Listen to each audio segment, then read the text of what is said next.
पान गुटखा खाने वालों में पहले उनको माउथ ओपनिंग की समस्या होगी। 60 से 70 जो नॉर्मल माउथ ओपनिंग होता है उसमें आपको कम होकर के वो आपको 25 to 30 बच्चों में जो समस्या होती है उसको लेकर क्या कहें? देखिए, लोग प्यार दुलार में बच्चों को ज़्यादा चॉकलेट वगैरह खिलाते हैं।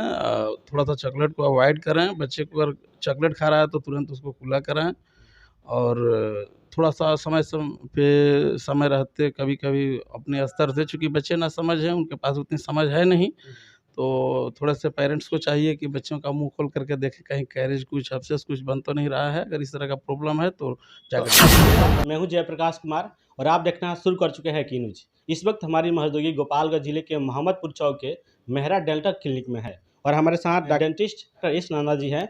आजकल देखा जाए तो ऐसे लोग हैं गुटखा पान खाकर अपने दांत को खराब कर लेते हैं, कई से गंभीर बीमारियों का शिकार हो जाते हैं।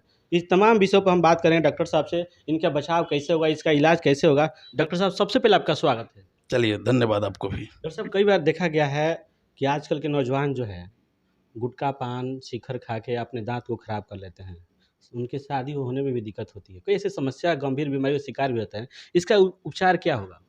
देखिए, अगर पान गुटखा खा रहे हैं तो सबसे पहले तो त्याग करनी चाहिए और डॉक्टर से मिलना चाहिए कि पान गुटखा खाने के कारण बहुत सारा ऐसा होता है कि उनके मुंह में ऑलरेडी बीमारी हो चुकी होती है, लेकिन वो उससे अनभिज्ञ होते हैं। इसका मतलब क्या लक्षण हो सकता है, इसको कैसे पहचाना जाए कि बीमारी है?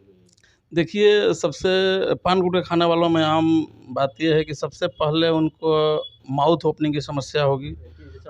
हाँ, जैसे नॉर्मल वे में बोला गया है कि 60 से 70 जो नॉर्मल माउथ ओपनिंग होता है उसमें आपको कम होकर के वो आपको 25 to 30 तक आ जाता है। साथ में आपको कभी-कभी ऐसा भी केस होता है कि एक उँगली भी वो अंदर नहीं लगा पाते हैं। कुछ भी खाएँगे तीखा चीज़ जलन महसूस होगा, पानी पी-पी करके पानी के सहारे निगलना होता है, निगलते वक़्त गले में दर्द महसूस होता है।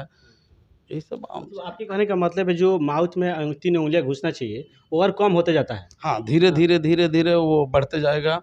उसको शुरुआती जो लक्षण होता है ओएसएमएफ से शुरू होगा और व्हाइट पैचेज़ बनेगा, फिर रेड पैचेज़ होते-होते विकराल रूप ले लेगा। मतलब इसको इसका इलाज कैसे है, मतलब कैसे इलाज किया जाएगा? शुरुआती लक्षण में अगर समय रहते आप डेंटिस्ट के पास जाएँगे तो उसको इजी वे में ठीक किया जा सकता है, कोई ज़्यादा डरने वाली बात नहीं है। लेकिन अगर थोड़ी-सी बीमारी अगर विकराल रूप ले लेती है, जैसे कि व्हाइट पैचेज़ से रेड पैचेज़ अगर बनना शुरू हो गया है, तब समस्या थोड़ी हो सकती है। अच्छा, दांत का सफाई कितने दिनों पर कराना चाहिए, चाहे डॉक्टर से सलाह लेना चाहिए? देखिए, आम तौर पे 6 महीना 6 मंथ पे जाकर के डॉक्टर से मिलना चाहिए, चूँकि 6 महीने का जो समय है, उसके अंतर्गत कोई भी बीमारी अगर आपके मुँह में अगर हो रही है, तो उसको ईज़ी वे में ठीक किया जा सकता है। बहुत ऐसी लड़कियां हैं जिनके दांत काफ़ी ऊपर हो जाता है, शादी होने में दिक्कत होता है, बहुत ऐसे लोगों का ये समस्या हो रहा है। इसको कैसे आप दूर कर सकते हैं? उसका आपको ऑर्थोडोंटिक ट्रीटमेंट है, पिन के सहारे उस दाँत को या आपको क्राउडिंग टीथ हो या नॉर्मल आपको दाँत अंदर बाहर हैं, तो उसको ईज़ी वे में सीधा किया जा सकता है। डॉक्टर साहब मोहम्मदपुर में आप 32 साल से मतलब एक क्लिनिक है, आप आपके पिताजी रहे हैं, उसके बाद आप सेवा दे रहे हैं। कहीं-कहीं इसका क्या बहुत लोकप्रियता है आपकी, जो मोहम्मदपुर में इतना अच्छे से इलाज भी करते हैं? चलिए, ये तो जनता का प्यार है, आप लोगों का प्यार है। ऐसे ही प्यार बनाए रखिए, आगे भी यही बोलेंगे। कई बार भोजपुरी के तमाम कलाकार बड़े-बड़े स्टारों के संग आप बैठ रहे हैं। देखा गया है, इसका क्या राज है? देखिए, हर एक इंसान के अंदर एक कीड़ा होता है। पैशन है मेरा, प्रोफ़ेशन और पैशन दोनों 2 चीज़ है। अगर मेरा थोड़ा-सा लगाव है संगीत से, इसी तरह इसके अलावा तो थोड़े-से लोग हैं, जुड़े हुए हैं, अपना चलते रहता है। अच्छा, नया में क्या कुछ बेहतर इलाज के लिए आप अपने डेंटल क्लिनिक में ले आए? बेहतर इलाज में देखिए, हर कोई अपग्रेड होता है। आदमी भी है, डेंटिस्ट्री भी धीरे-धीरे अपग्रेड, पहले क्या था कि आपको निकालो पहनो दाँत आपने सुना होगा, आरपीडी, सीडी से लेकर के आज इतना डेवलप हुआ, क्राउन हुआ, ब्रिज हुआ, अभी आपको लोग इम्प्लांट करा रहे हैं।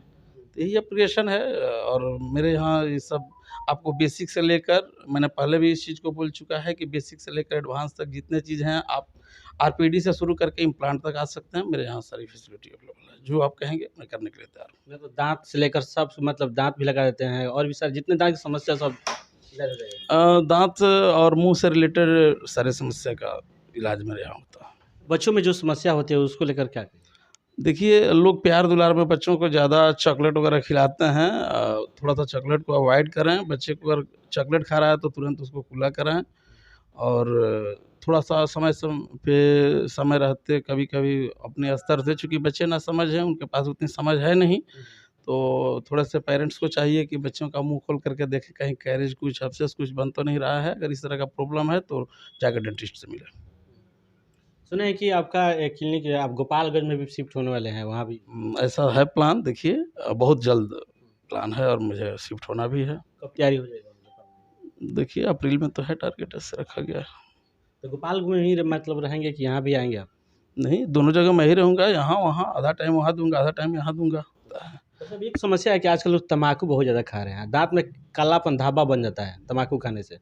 उसका जो लार होता है ना, तम्बाकू का जो लार होता है, रस होता है, उ उसको क्या इफ़ेक्ट पड़ सकता है उससे? देखिए, तम्बाकू या पान, गुटखा, बीड़ी कुछ भी हो, मुँह के लिए कभी भी एज़ ए डेंटिस्ट मैं ये नहीं बोल सकता हूँ कि आप खाइए। अगर खा रहे हैं, लत है, लत नहीं छूट रही है, तो थोड़ा-सा डॉक्टर के शरण में आप जाएँगे, तो डॉक्टर आपको अपने स्तर से थोड़ा-सा गाइड करेगा, किस तरह से आप उस लत को छोड़ सकते हैं और छोड़ देंगे तो आप सुरक्षित रहेंगे।